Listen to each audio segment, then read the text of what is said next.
المستقيم صراط الذين أنعمت عليهم غير المغضوب عليهم ولا الضالين آمين. بسم الله الرحمن الرحيم. قل هو الله أحد الله الصمد لم يلد ولم يولد ولم يكن له كفوا أحد. بسم الله الرحمن الرحيم. قل هو الله أحد الله الصمد لم يلد ولم يولد ولم يكن له كفوا أحد. بسم الله الرحمن الرحيم. قل هو الله أحد الله الصمد لم يلد ولم يولد ولم يكن له كفوا أحد. بسم الله الرحمن الرحيم. قل أعوذ برب الفلق من شر ما خلق ومن شر غاسق إذا وقب ومن شر النفاثات في العقد ومن شر حاسد إذا حسد. بسم الله الرحمن الرحيم. قل أعوذ برب الناس ملك الناس إله الناس من شر الوسواس الخناس الذي يوسوس في صدور الناس من الجنة والناس.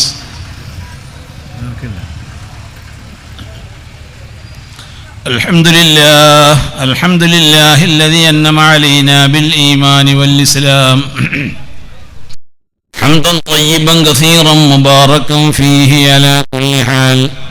اللهم صل وسلم على رسولك سيدنا محمد الفاتح لما أغلق والخاتم لما سبق ناصر الحق بالحق والهادي إلى صراطك المستقيم صلى الله عليه وسلم وعلى آله وصحبه حق قدره ومقداره العظيم.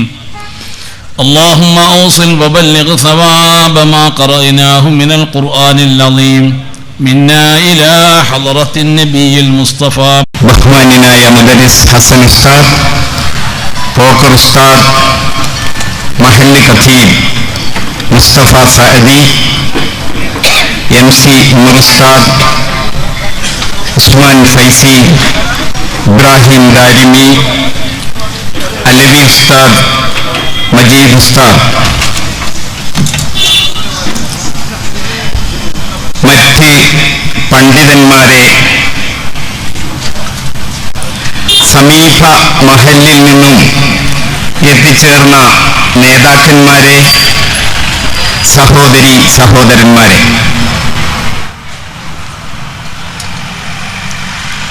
ഇന്ന് നമ്മുടെ ഈ സായാഹ്നം ആഹ്ലാദത്തിൻ്റെയും സന്ദേശത്തിൻ്റെതുമാണ്. നമ്മുടെ ചിരകാലാഭിലാഷ ജനസംഖ്യയിലുള്ള വർധനവ് ഇവിടെയും ഉണ്ടായപ്പോൾ സ്രാമ്പി പുനർനിർമ്മാണം അനിവാര്യമായി വന്നു. ചരിത്രങ്ങൾ സംക്ഷിപ്തമായി ലഭിക്കുന്ന ഒരു സപ്ലിമെൻ്റ് നിങ്ങളുടെ കൈകളിൽ എത്തുന്നത് കൊണ്ട് ഞാൻ അതിലേക്ക് പോകുന്നില്ല. അള്ളാഹുവിൻ്റെ അതിമഹത്തായ അനുഗ്രഹത്താൽ അനന്തവിസ്തൃതമായ വിഹായസിലേക്ക് രാജകീയമായി തല ഉയർത്തി നിൽക്കുന്ന ഈ ഭവനം, ഇതായിരുന്നു ഞങ്ങളുടെ സ്വപ്നം. അത് പൂവണിഞ്ഞ് കാണുമ്പോൾ നിങ്ങൾ ഈ കാണുന്ന പ്രഭ ഈ മഹല്ലത്തിലെ ഓരോരുത്തരുടെ മനസ്സിലുമുണ്ട്. ഈ സന്തോഷത്തിൽ പങ്കാളികളാവാൻ സാധിക്കാതെ പൊലിഞ്ഞുപോയ ഒരുപാട് മാതാപിതാക്കൾ, സഹോദര സഹോദരിമാർ, ജ്യേഷ്ഠാനുജന്മാർ, അവരിന്ന് 6 അടി മണ്ണിലാണ്. നാഥ, നീ മഗ്ഫിറത്തും മർഹമത്തും നൽകി അനുഗ്രഹിക്കണമേ, ആമീൻ. ഈ സംരംഭത്തിന് വേണ്ടി സഹകരിച്ചവർ അനവധിയാണ്. തിരുനബി സല്ലല്ലാഹു അലൈഹി വസല്ലമ തങ്ങൾ പറഞ്ഞില്ലേ, മൻ ബനാ ലില്ലാഹി ബൈതൻ ബനല്ലാഹു ലഹു ബൈതൻ ഫിൽ ജന്ന. അള്ളാഹുവിന് വേണ്ടി ആരെങ്കിലും ഒരു പള്ളി നിർമ്മിച്ചാൽ സ്വർഗത്തിൽ അവന് ഞാനൊരു ഭവനം നൽകും. അള്ളാഹുവേ, ഇതിന് വേണ്ടി ആരെല്ലാം ഏതെല്ലാം നിലക്ക് സഹകരിക്കുകയും സഹായിക്കുകയും ചെയ്തിട്ടുണ്ടോ അവർക്കെല്ലാം സ്വർഗത്തിൽ നീ ഒരു വീട് നൽകണേ തമ്പുരാനെ. സ്ഥലവും പണവും കിണറും കല്ലും മണലും സിമൻറ്റും മിമ്പറും കാർപ്പറ്റും ഗ്രിൽസും ടൈൽസും മാർബിളും ബൾബുകളും ഫാനുകളും വെള്ളം കുടിക്കാനുള്ള കൂളറും കിതാബുകളും ജനലും വാതിലുകളും മൈക്ക് സെറ്റും ഇങ്ങനെ ചെറുതും വലുതുമായി സഹായിച്ചവർ, കഠിനാധ്വാനം ചെയ്തവർ, വിദേശയാത്ര ചെയ്തവർ, ഒറ്റക്കെട്ടായി ഈ വിജയത്തിന് വേണ്ടി പ്രയത്നിച്ച മഹല്ല് നിവാസികൾ, കൈമൈമെറന്ന് സഹായിച്ച സഹകരിച്ച പ്രവാസികൾ, പരിസര പ്രദേശത്തുള്ളവർ, സമൂഹത്തിലെ സമ്പന്നർ, ഉലമാക്കൾ, ഉമറാക്കൾ, ഉമ്മമാർ, സഹോദരിമാർ, യുവാക്കൾ, കുട്ടികൾ, ഈ വിജയത്തിൻ്റെ പിന്നിൽ പ്രവർത്തിച്ച എഞ്ചിനീയർ, കോൺട്രാക്ടർ, ജോലിക്കാർ, പ്രത്യേകിച്ച് എൻ്റെ മഹല്ല് ജമാഅത്ത് കമ്മിറ്റി സഹപ്രവർത്തകർ, കരുണ ചാരിറ്റി പ്രവാസി കൂട്ടായ്മ, എല്ലാവരെയും ഇത്തരുണത്തിൽ സ്മരിക്കുന്നതോടൊപ്പം എല്ലാവർക്കു വേണ്ടിയും സാദാത്തുക്കളും നമ്മുടെ പണ്ഡിതന്മാരും പ്രാർത്ഥിക്കണമെന്ന് അപേക്ഷിക്കുന്നു.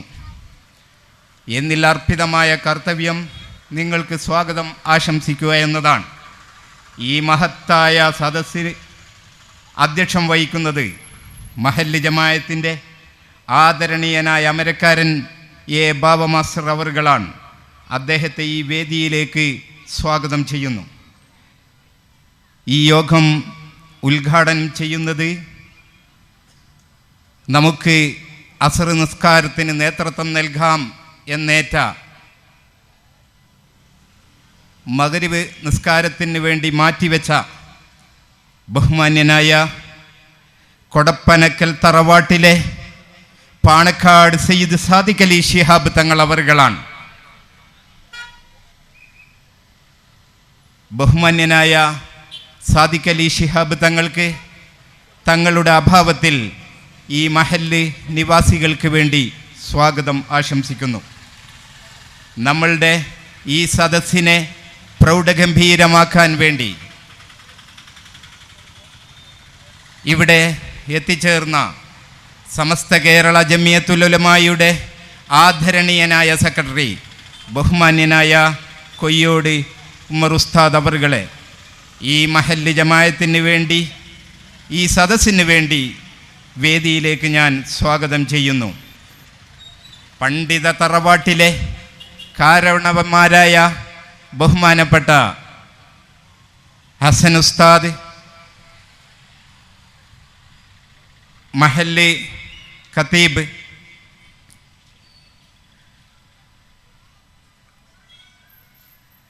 അലവി ഉസ്താദ്, നമ്മളുടെ ഈ വേദിയിലേക്ക് എത്തിച്ചേരാമെന്നേറ്റ ബഹുമാന്യനായ ഹംസ ഉസ്താദ്, മൂസക്കോയ ഉസ്താദ്, പറയും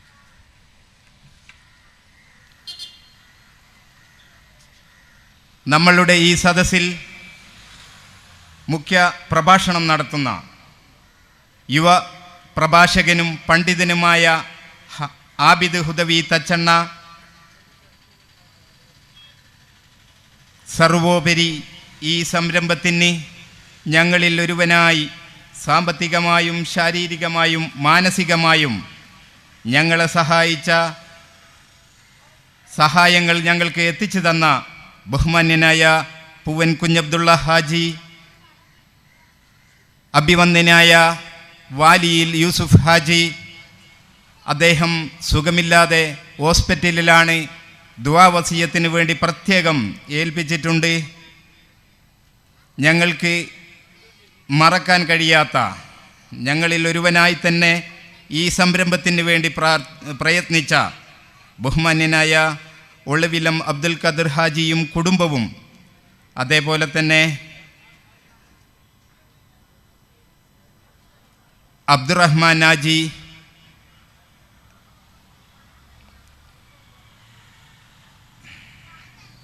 അടുത്ത മഹല്ലുകാരനും ഈ സംരംഭത്തിന് ഞങ്ങളെ പോലെ തന്നെ ഞങ്ങളോട് സഹകരിച്ച ബഹുമാന്യനായ കല്ലാച്ചി കുഞ്ഞബ്ദുള്ള ഹാജിയും കുടുംബവും,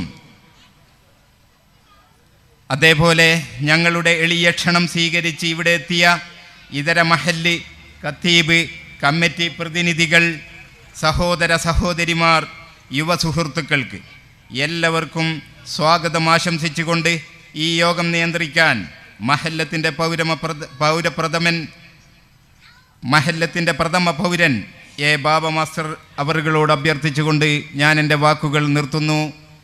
വആഖിർ ദഅവാന അനിൽ ഹംദുലില്ലാഹി റബ്ബിൽ ആലമീൻ. അസ്സലാത്തു വസ്സലാമു അലൈക്കും വറഹ്മത്തുള്ളാഹി വബറകാതുഹു. കിണറ്റിങ്കൽ പ്രദേശത്തുകാരുടെ സ്വപ്ന സാഫല്യത്തിന്റെ ഈ സുന്ദര സായാഹ്നത്തിൽ അനുഗ്രഹീത പ്രഭാഷണം നിർവഹിക്കുന്നതിനു വേണ്ടി സമസ്ത പണ്ഡിത തറവാട്ടിലെ അഭിമന്യ സാരഥി, സമസ്ത സെക്രട്ടറി, ബഹുമാന്യരായ PP ഉമർ ഉസ്താദിനെ അധ്യക്ഷന് വേണ്ടി ആദരപൂർവം വേദിയിലേക്ക് സ്വാഗതം ചെയ്യുന്നു.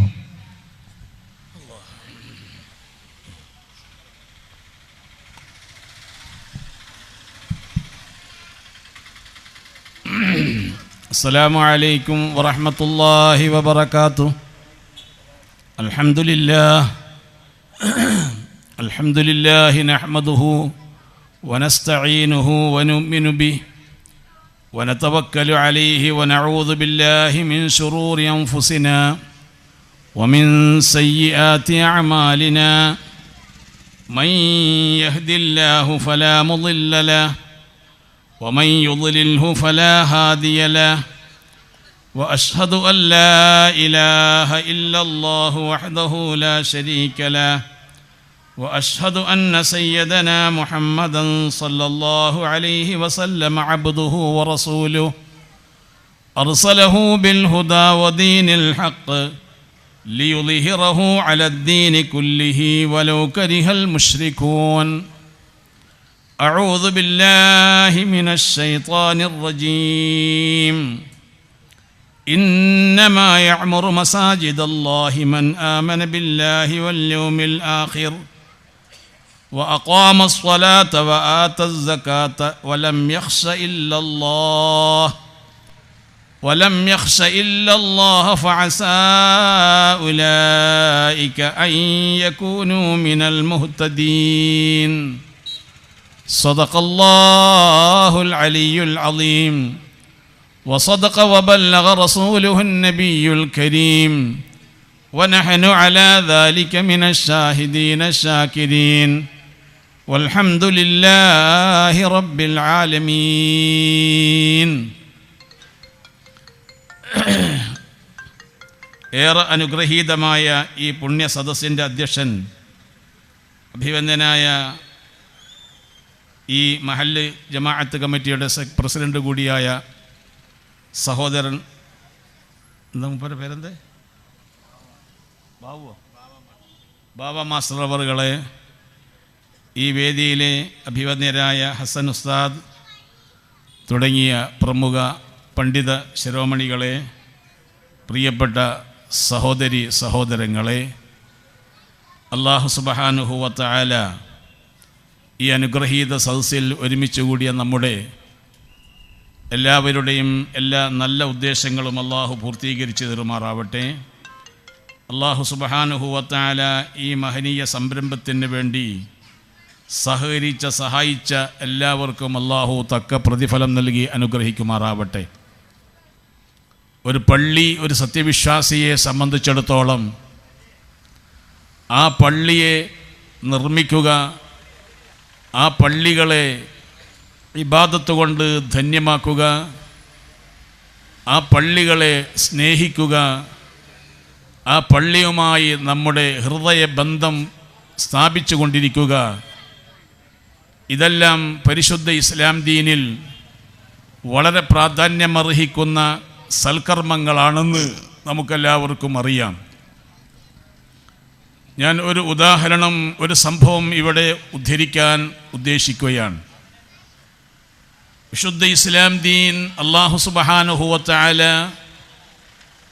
മനുഷ്യ സമൂഹത്തിൻ്റെ ഇഹപര നന്മയ്ക്ക് വേണ്ടി സംവിധാനിച്ച ഒരു മഹത്തായ മതമാണ് എന്ന് നമുക്കെല്ലാവരും അറിഞ്ഞിട്ടുണ്ടാവും. പരിശുദ്ധ ഇസ്ലാം ദീനിൻ്റെ അവസാനത്തെ പ്രവാചകനായി അഷ്റഫുൽ ഖൽഖ് മുഹമ്മദുർ റസൂലുള്ളാഹി സല്ലല്ലാഹു അലൈഹി വസല്ലമയെ നിയോഗിക്കുകയും ആ പ്രവാചക തിരുമേനി സല്ലല്ലാഹു അലൈഹി വസല്ലമ തങ്ങൾ വിശുദ്ധ ഇസ്ലാം ദീനിൻ്റെ പ്രബോധനം മക്കയിൽ വെച്ച് ആരംഭിക്കുകയും ചെയ്തു. മക്കയിൽ വെച്ച് പരിശുദ്ധ ഇസ്ലാം ദീനിൻ്റെ പ്രബോധനം ആരംഭിച്ചപ്പോൾ ഒട്ടേറെ മർദ്ദനങ്ങളും പ്രയാസങ്ങളും വിഷമങ്ങളും നേരിടേണ്ടി വന്നിട്ടുണ്ട് എന്ന് നാമൊക്കെ അറിഞ്ഞ കാര്യമാണ്. അള്ളാഹുവിന് വേണ്ടി ഇബാദത്ത് ചെയ്യാൻ പോലും സമ്മതിക്കാതെ, അള്ളാഹുവിന് വേണ്ടി സുജൂദ് ചെയ്യാൻ പോലും സമ്മതിക്കാതെ നബി സല്ലല്ലാഹു അലൈഹി വസല്ലമയെ അലോസരപ്പെടുത്തിയ കൂട്ടരായിരുന്നു അന്ന് മക്കയിലുണ്ടായിരുന്ന മഹാഭൂരിപക്ഷം ജനങ്ങളും.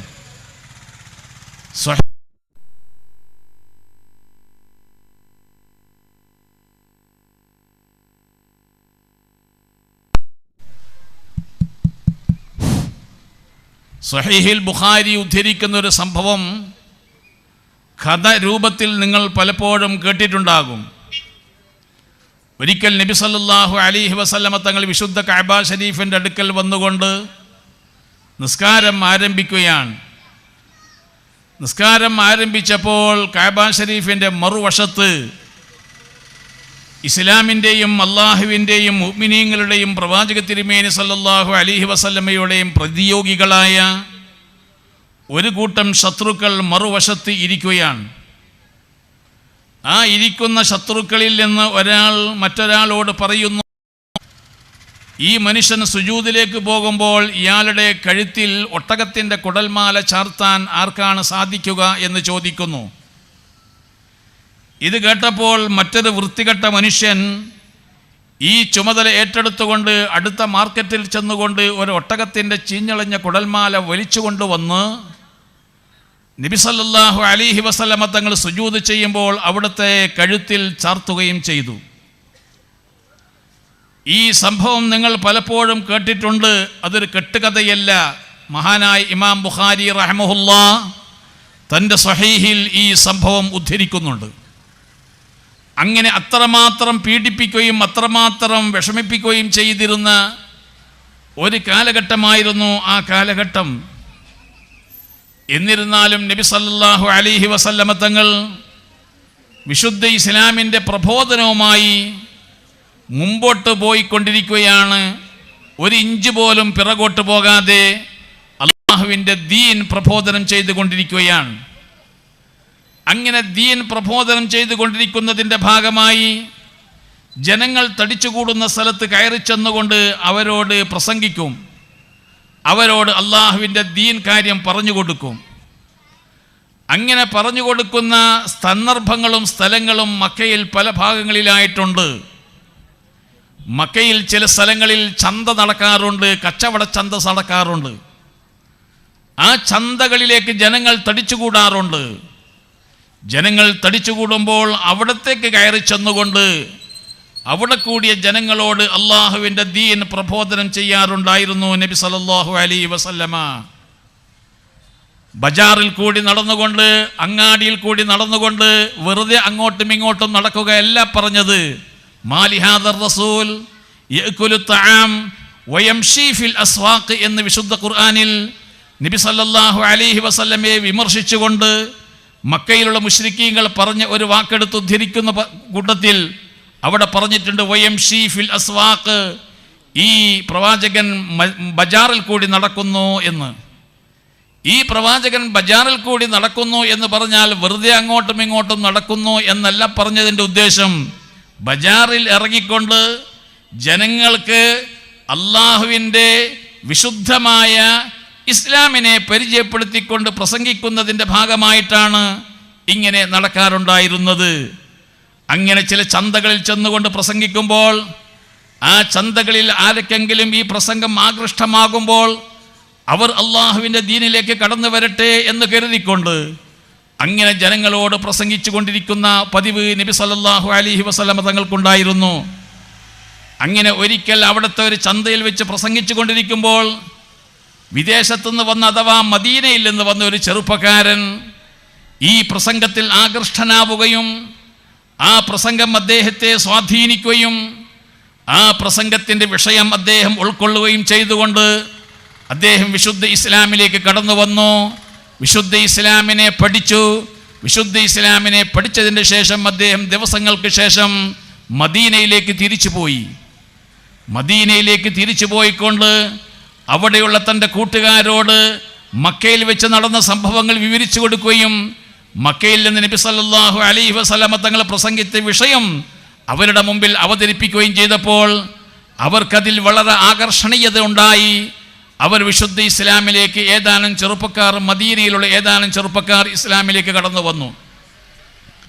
ഇപ്പോൾ പരിശുദ്ധ ഇസ്ലാമിൽ കടന്നു വന്നിരിക്കുന്ന മദീനയിലെ ഏതാനും ചെറുപ്പക്കാർ മദീനയിലുണ്ട്. മക്കയിൽ നബി സല്ലല്ലാഹു അലൈഹി വസല്ലമയെ കൊണ്ട് വിശ്വസിച്ചിരിക്കുന്ന ഏതാനും സത്യവിശ്വാസികൾ മക്കയിലുമുണ്ട്. അങ്ങനെ ആയിരിക്കെയാണ് അല്ലാഹു സുബ്ഹാനഹു വ തആലയുടെ ഒരു കൽപ്പന വരുന്നത്. വെള്ളിയാഴ്ച ദിവസമായാൽ ജുമുഅ നിസ്കരിക്കണം എന്നുള്ള കൽപ്പന വരുന്നത്. ഈ കൽപ്പന കിട്ടിയപ്പോൾ മക്കയിൽ വെച്ച് ജുമുഅ നടത്താൻ സാധിച്ചില്ല. എന്നാൽ വിശുദ്ധ ഇസ്ലാമിലെ ആദ്യത്തെ ജുമുഅ മദീനയിൽ വെച്ച് നടന്നു. മദീനയിൽ ജുമുഅ നടന്നു എന്ന് മാത്രമല്ല, മദീനയിൽ വിശ്വസിച്ചിരിക്കുന്ന ചെറുപ്പക്കാർ ചിന്തിക്കുകയാണ്, അള്ളാഹുവിൻ്റെ ദീൻ പ്രബോധനം ചെയ്യാൻ മക്ക തീരെ അപര്യാപ്തമാണ്, അവിടെ അത് അനുവദനീയമാക്കപ്പെടുകയും ചെയ്യുന്നില്ല. അതുകൊണ്ട് വിശുദ്ധ ഇസ്ലാമിൻ്റെ പ്രബോധനം സജീവമാക്കുന്നതിന് വേണ്ടി മക്കയിലുള്ള മുഹമ്മദ് മുസ്തഫ സല്ലല്ലാഹു അലൈഹി വസല്ലമ അടക്കമുള്ള മക്കയിലുള്ള മുസ്ലിമീങ്ങളെ നമുക്ക് മദീനയിലേക്ക് ക്ഷണിച്ചു കൊണ്ടുവന്നുകൊണ്ട് മദീനയിൽ വെച്ച് ഇസ്ലാമിൻ്റെ പ്രബോധനം സജീവമാക്കാം എന്നവർ ചിന്തിക്കുകയും അതനുസരിച്ച് ചർച്ചകൾ നടക്കുകയും, ചുരുക്കി പറയട്ടെ, നബി സല്ലല്ലാഹു അലൈഹി വസല്ലമ തങ്ങൾക്ക് അള്ളാഹുവിൻ്റെ കൽപ്പന കിട്ടുകയും അങ്ങനെ മക്കയിൽ നിന്ന് മദീനയിലേക്ക് സ്വഹാബത്ത് ഹിജറ പോകാൻ തുടങ്ങുകയും ചെയ്യുന്നു.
അവിടെ ഒരു പള്ളി നിർമ്മിക്കുകയും ചെയ്തു. ഇതാണ് ചരിത്രം നമ്മെ പഠിപ്പിക്കുന്നതെങ്കിൽ, പ്രിയപ്പെട്ട സഹോദരങ്ങളെ, ഒരു സത്യവിശ്വാസി ഒരു പ്രദേശത്തെത്തിയാൽ ആ സത്യവിശ്വാസിക്ക് ആദ്യമായി വേണ്ടുന്നത് അള്ളാഹുവിന് ഇബാദത്ത് ചെയ്യാൻ, അള്ളാഹുവിന് വേണ്ടി നിസ്കരിക്കാൻ, അള്ളാഹുവിന്റെ മുമ്പിൽ കുമ്പിടാൻ വേണ്ടി ഒരു സ്ഥലം ഉണ്ടായിരിക്കുക എന്നതാണ് ഒരു സത്യവിശ്വാസിയുടെ ഏറ്റവും വലിയ അനിവാര്യമായ ആവശ്യം എന്നുള്ളത് ഈ സംഭവത്തിൽ കൂടി നമുക്ക് മനസ്സിലാകുന്നു.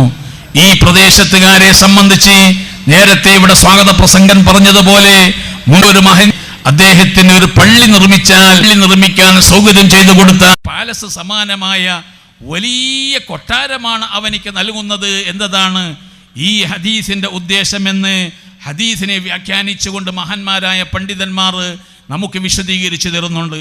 അപ്പോൾ ഈ പള്ളിയെ സംബന്ധിച്ചിടത്തോളം ഈ പള്ളിക്ക് ധാരാളം സംഭാവനകൾ നൽകിയവരുണ്ട്, ചെറിയ സംഭാവനകൾ നൽകിയവരുണ്ട്, വളരെ തുച്ഛമായ സംഭാവനകൾ നൽകിയവരുണ്ടായിരിക്കാം. എല്ലാവരുടെയും ഉദ്ദേശശുദ്ധി പോലെ അല്ലാഹു സുബ്ഹാനഹു വ തആല അവർക്കെല്ലാവർക്കും തന്നെ ഒരു വലിയ പ്രതിഫലമാണ് അല്ലാഹു വാഗ്ദാനം ചെയ്തിരിക്കുന്നത്. നിശ്ചയമായും ആ പ്രതിഫലം നമുക്ക് ലഭ്യമാവണം. അല്ലാഹു തൗഫീഖ് യാ റബ്ബൽ ആലമീൻ. ഇനി ഈ പ്രദേശത്തുള്ളവരെ സംബന്ധിച്ചിടത്തോളം പള്ളി വിപുലീകരിക്കത്തിന് വേണ്ടി സൗകര്യപ്പെടുത്തുക എന്നതാണ് അതിനാൽ ഉദ്ദേശിക്കപ്പെടുന്നത്. മഹാനായ നബി സല്ലല്ലാഹു എടുത്ത പള്ളിയുടെ വലിപ്പത്തിന്റെ കണക്കുകളൊക്കെ നമ്മുടെ മുമ്പിലുണ്ടെങ്കിൽ അതൊക്കെ ഞാൻ ഇവിടെ വിശദീകരിക്കുന്നില്ല. പിന്നീട് ആ പള്ളികൾ ഇങ്ങനെ ആവശ്യത്തിനനുസരിച്ച് വെച്ചു. ഇന്ന് നമ്മുടെ മദീനത്തെ പള്ളിയുമെല്ലാം വളരെ വിശാലമായി എടുത്തിരിക്കുകയാണ്.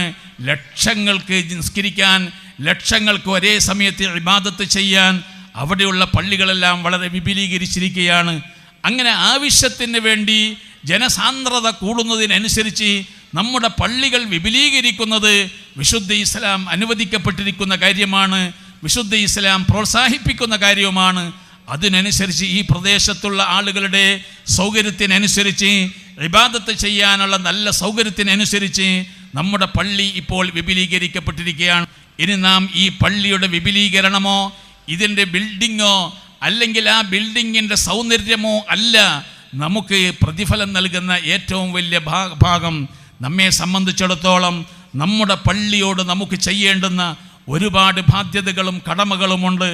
ഈ പള്ളിയുടെ പരിസര പ്രദേശത്തുള്ളവർ പള്ളിയിൽ തന്നെ വന്നുകൊണ്ട് ജമാഅത്തായി നിസ്കരിക്കുക, പള്ളിയിലേക്ക് കടന്നു വരുന്ന അവസരത്തിൽ ഒരുപാട് മര്യാദകൾ പാലിക്കുക, പള്ളിയിലോട്ട് കടന്നു വരുന്നവർ ശുദ്ധിയോടുകൂടി വലത് കാൽ മുന്തിച്ചു വെച്ചുകൊണ്ട് പള്ളിയിലേക്ക് കടക്കുക, ബിസ്മി ചൊല്ലിക്കൊണ്ട് നബി സല്ലല്ലാഹു അലൈഹി വസല്ലമയുടെ മേൽ സ്വലാത്ത് ചൊല്ലിക്കൊണ്ട്, അതോടൊപ്പം തന്നെ അല്ലാഹുമ്മ ഫ്തഹ് ലി അബ്വാബ റഹ്മതിക തുടങ്ങിയ നല്ല പ്രാർത്ഥനകളൊക്കെ പ്രാർത്ഥിച്ചുകൊണ്ട് അല്ലാഹുവേ നിൻ്റെ റഹ്മത്തിൻ്റെ കവാടം ഞങ്ങൾക്ക് നീ തുറന്നു തരേണമേ എന്ന് പറഞ്ഞുകൊണ്ട് വലത് കാൽ മുന്തിച്ചുകൊണ്ട് പള്ളിയിലോട്ട് കടന്നതിന് ശേഷം 2 റക്അത്ത് തഹിയ്യത്ത് നിസ്കരിക്കുക.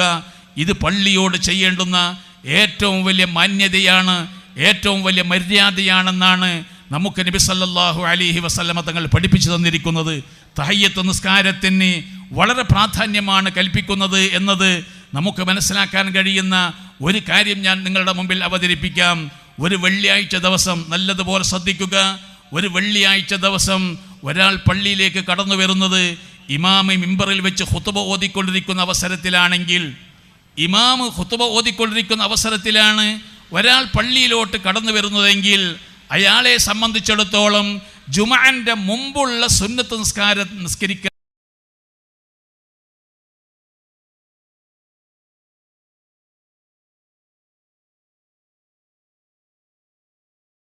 ഹറാമാണ്. ജുമഅന്റെ മുമ്പും സുന്നത്ത് നിസ്കാരം, ജുമഅന്റെ ശേഷവും സുന്നത്ത് നിസ്കാരത്തിന്റെ സുന്നത്ത് നിസ്കാരമുണ്ട്, ളുഹർ നിസ്കാരത്തിന്റെ ശേഷവും 2 റക്അത്ത് സുന്നത്തുണ്ട്, ളുഹറിന്റെ സുന്നത്തുണ്ട്. അതുപോലെ ജുമഅത്തിന്റെ മുമ്പ് മുഅക്കദായ 2 റക്അത്ത് ഈ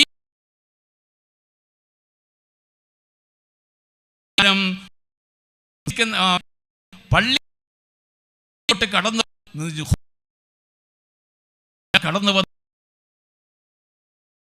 മുമ്പുള്ള ഹറാമാണ്.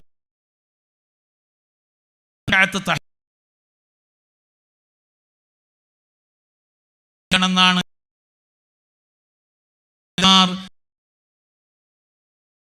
വിശുദ്ധ സ്ഥാനത്ത് നമുക്ക് പറഞ്ഞു തന്നിട്ടുള്ളത്. അതെന്തുകൊണ്ടെന്നാൽ തഹിയ്യത്ത് നിസ്കാരത്തിന് അത്രമാത്രം പ്രാധാന്യമാണ് ഇവിടെ കൽപ്പിച്ചിരിക്കുന്നത്. അങ്ങനെ ോടുകൂടി ഇരിക്കുക, അങ്ങനെ പള്ളി പ്രതീക്ഷിച്ചുകൊണ്ട് അടുത്ത നിസ്കാരത്തിന് ഇഖാമത്തിനെ കൊണ്ട് പ്രതിഫലം രേഖപ്പെടുത്തുക. ആ പള്ളി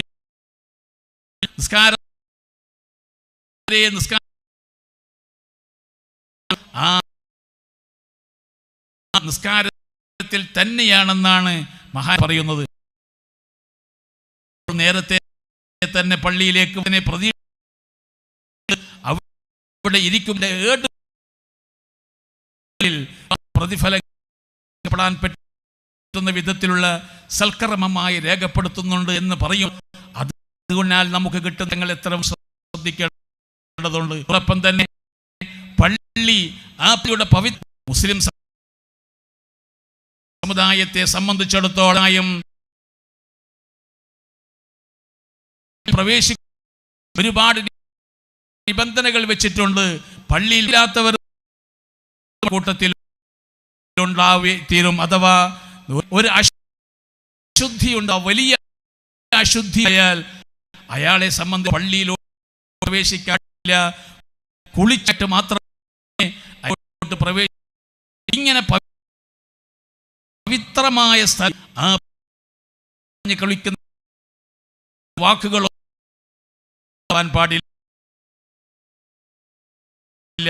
പ്രത്യേകിച്ചു കൊണ്ടിരിക്കുകയാണിത്. വെച്ച്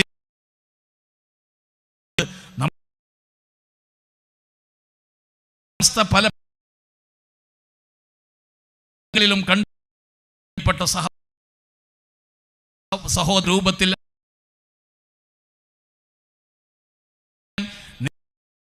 പ്രത്യേകം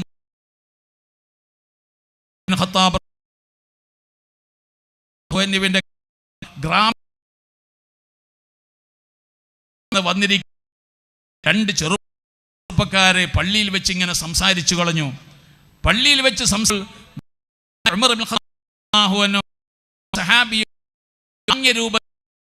കൊണ്ടുവരാൻ കൂട്ടരെയും ഖലീഫയുടെ മുമ്പിൽ അവർ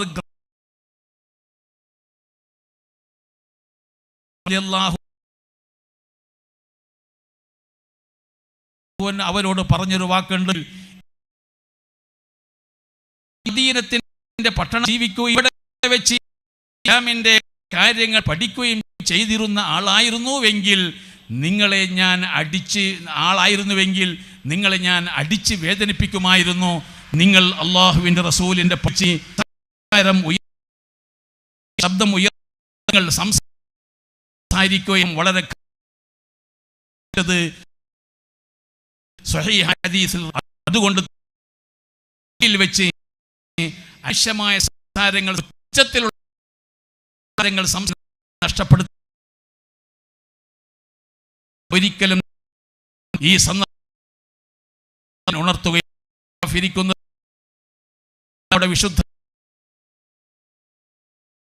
കടന്നു വരികയാണ്. സത്യങ്ങളാണ് അതിനേക്കാൾ അവസ്ഥയായി കഴിഞ്ഞതിന് പുണ്യങ്ങൾ വാഗ്ദാനം കൊണ്ട് വിശുദ്ധ ഖുർആൻ നമ്മുടെ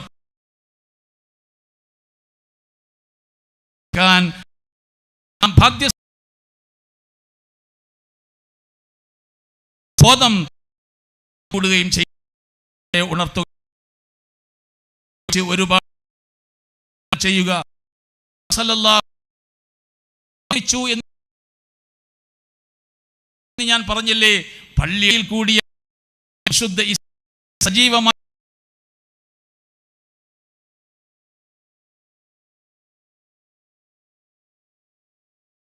നിർമ്മിച്ച വീടുകൾ വന്നു. ആ വീടുള്ള ഒരു മഹല്ല് സംവിധാനം വന്നു. ഒരു മഹല്ല് സംവിധാനത്തിൽ കൂടിയാണ് നമ്മുടെ ദീനുൽ ഇസ്ലാമിനെ ഉയർത്താനും വളർത്താനും നബി സല്ലല്ലാഹു അലൈഹി വസല്ലമ തങ്ങൾ പദ്ധതി ആവിഷ്കരിച്ചിട്ടുള്ളത്.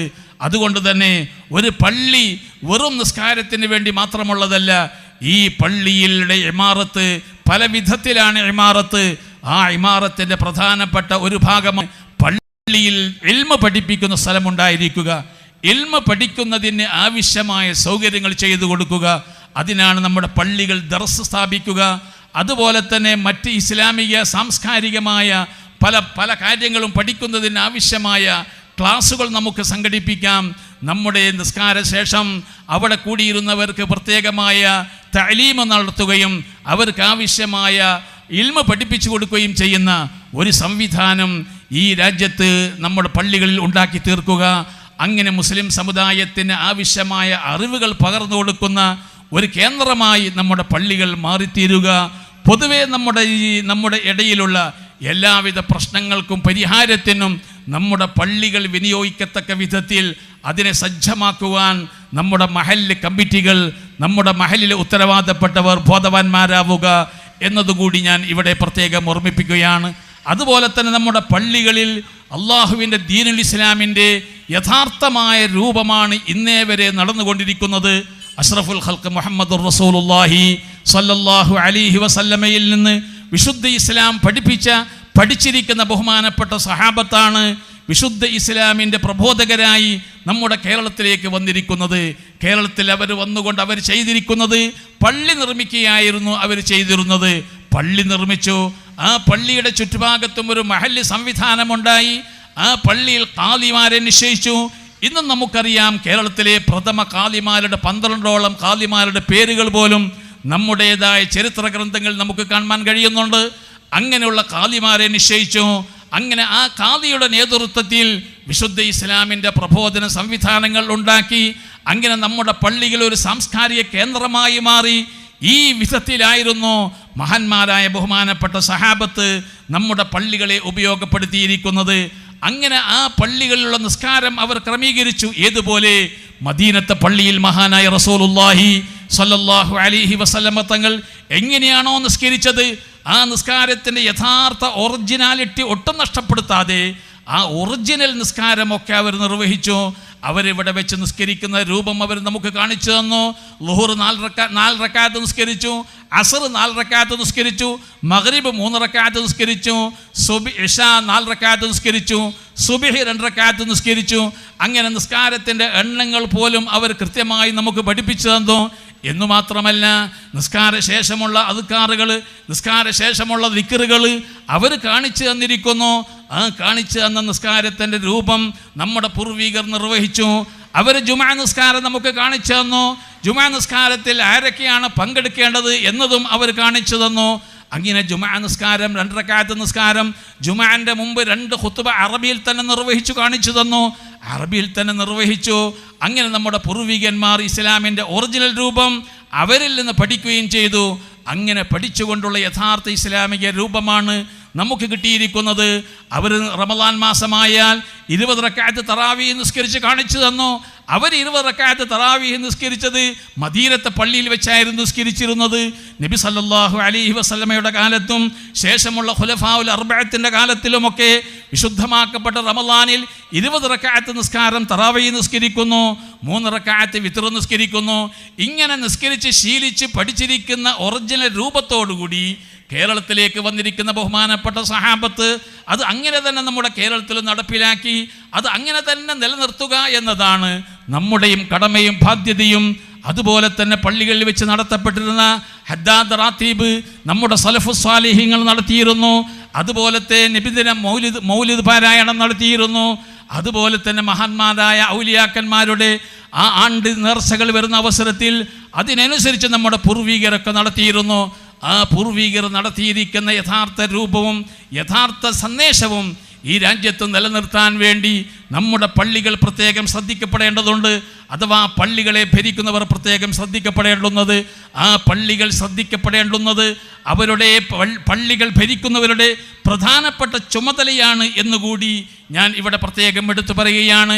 വിശുദ്ധ ഖുർആനിലെ സൂറത്ത് തൗബയിൽ അല്ലാഹു സുബ്ഹാനഹു വ തആല പള്ളികളെ പരിപാലിക്കുന്നവർക്കുണ്ടായിരിക്കേണ്ടുന്ന യോഗ്യതകൾ എന്തൊക്കെയാണെന്ന് വ്യക്തമാക്കി പറയുന്നുണ്ട്. ഇന്നമാ യഅ്മുറു മസാജിദല്ലാഹി മൻ ആമന ബില്ലാഹി വൽ യൗമിൽ ആഖിർ എന്ന് തുടങ്ങിയ വിശുദ്ധമാക്കപ്പെട്ട അള്ളാഹുവിൻ്റെ ഖുർആനിൻ്റെ സൂറത്ത് തൗബയുടെ വചനങ്ങൾ ഇവിടെ പഠിപ്പിക്കുന്നത് പള്ളി പരിപാലിക്കുന്നവർ എങ്ങനെയുള്ളവരായിരിക്കണം, അവരുടെ ബയോഡാറ്റ എന്താണ്, അവരുടെ യോഗ്യത എന്താണ് എന്ന് നമുക്ക് പറഞ്ഞു തരുന്നുണ്ട്. എന്തുകൊണ്ടെന്നാൽ പള്ളി പരിപാലനം എന്ന് പറയുന്നത് വലിയ ഉത്തരവാദിത്വമുള്ള ജോലിയാണ്. ആ ഉത്തരവാദിത്ത ജോലി ചെയ്യുന്നവർ അതിൻ്റെ അർഹരായിരിക്കണം. അവർക്ക് ഒന്നാമത് അള്ളാഹുവിൽ വിശ്വാസം വേണം, അതുപോലെ തന്നെ പരലോകത്തിലുള്ള വിശ്വാസം വേണം.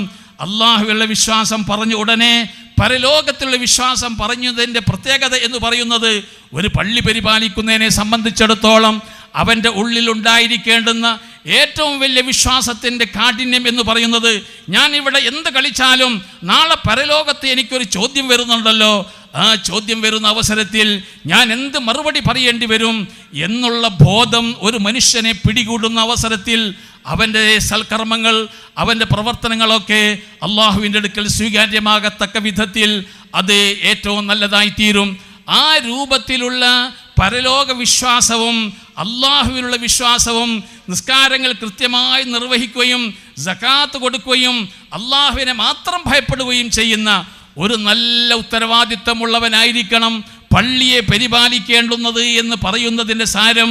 പള്ളി എന്ന ഈ പവിത്രമായ ഭവനത്തെ കൈകാര്യം ചെയ്യുന്നവർ ഏറ്റവും നല്ല സൂക്ഷ്മാലുകളായിരിക്കണം, ഏറ്റവും നല്ല ഉത്തരവാദിത്തമുള്ളവരായിരിക്കണം, ഉത്തരവാദിത്ത നിർവഹണം കൃത്യമായി നിർവഹിക്കുന്നവരായിരിക്കണം, നിസ്കാരത്തെ നിലനിർത്തുന്നവരായിരിക്കണം. എന്ന് പറഞ്ഞാൽ ഒരു നിസ്കാരത്തെ കൃത്യമായ സമയത്ത്, ളുഹറിൻ്റെ സമയത്ത്, അസറിൻ്റെ സമയത്ത്, മഗ്രിബിൻ്റെ സമയത്ത്, ഇഷാഇൻ്റെ സമയത്ത്, സുബ്ഹിൻ്റെ സമയത്ത് തന്നെ ആ കൃത്യതയോടുകൂടി സമയനിഷ്ഠതയോടുകൂടി പ്രവർത്തിക്കുന്നവനാണെങ്കിൽ അവനെ സംബന്ധിച്ചിടത്തോളം അവൻ ഏറ്റെടുത്തിരിക്കുന്ന പള്ളി നിർമ്മാണമായിരുന്നാലും മഹല്ല് ഭരണമായിരുന്നാലും അതിനൊക്കെ അവനിക്കൊരു കൃത്യത ഉണ്ടായിത്തീരും. ഒരു കൃത്യത, നിസ്കാരത്തിൽ കൃത്യത ശീലിച്ചവന് ഇത്തരം കാര്യങ്ങളിൽ കൃത്യതയുണ്ടാകും.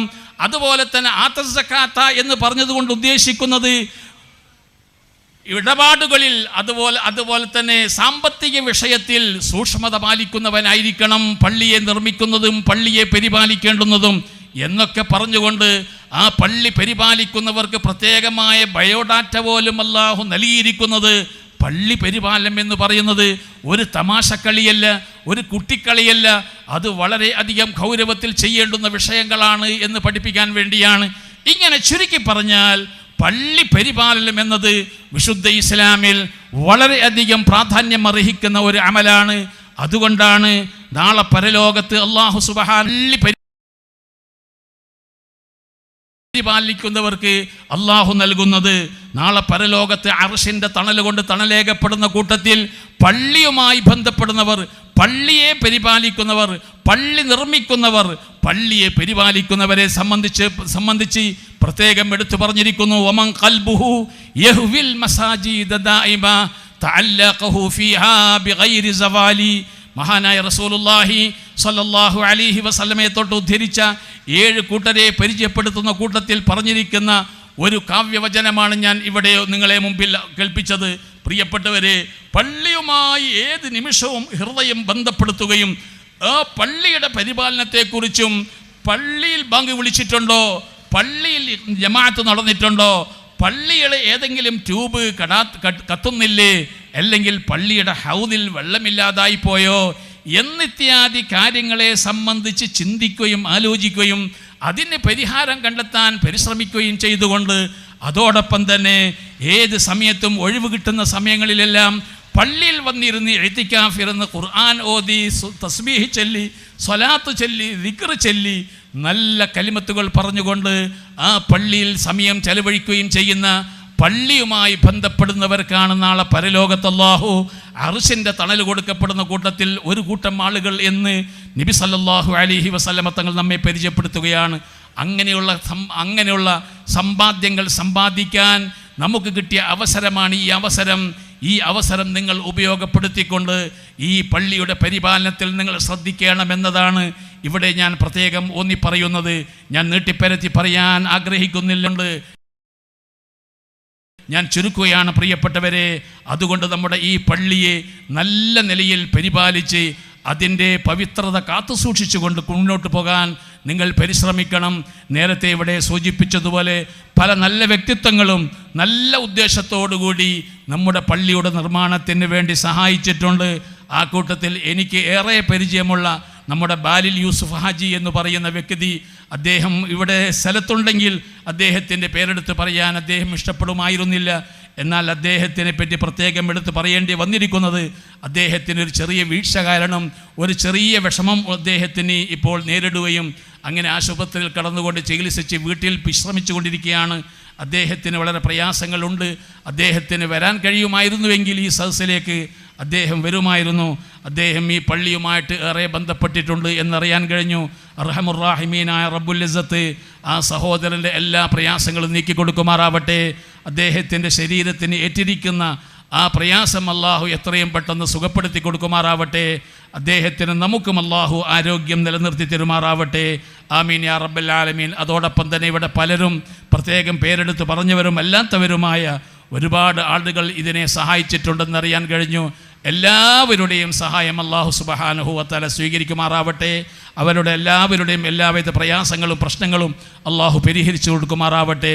അവരെയും നമ്മയും അല്ലാഹു അവൻ്റെ സ്വാലിഹീങ്ങളായ സജ്ജനങ്ങളുടെ കൂട്ടത്തിൽ ഉൾപ്പെടുത്തി അനുഗ്രഹിക്കുമാറാവട്ടെ എന്ന് ദുആ ചെയ്തുകൊണ്ട് പരിശുദ്ധ റമളാൻ അടുത്ത് വരുന്ന ഈ സന്ദർഭത്തിൽ എല്ലാവരും പള്ളിയുടെ പരിപാലനവുമായി ബന്ധപ്പെട്ടുകൊണ്ട് കർമ്മസജ്ജരാവേണമെന്നുകൂടി പ്രത്യേകം ഓർമ്മപ്പെടുത്തിക്കൊണ്ട് അല്ലാഹു റബ്ബുൽ ആലമീൻ അതിനെല്ലാം നമുക്ക് തൗഫീഖ് നൽകുമാറാവട്ടെ.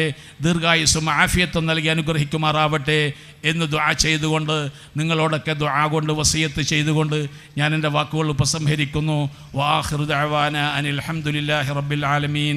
അസ്സലാമു അലൈക്കും വറഹ്മത്തുള്ളാഹി വബറകാതുഹു. അർത്ഥസമ്പുഷ്ടമായ വാക്കുകൾ കൊണ്ട് വേദിയെ ധന്യമാക്കിയ അഭിമന്യരായ പി ഉമർ ഉസ്താദിന് പ്രദേശത്തുകാരുടെ 1000 കൃതജ്ഞത രേഖപ്പെടുത്തുന്നു. അടുത്തതായി വേദിയിൽ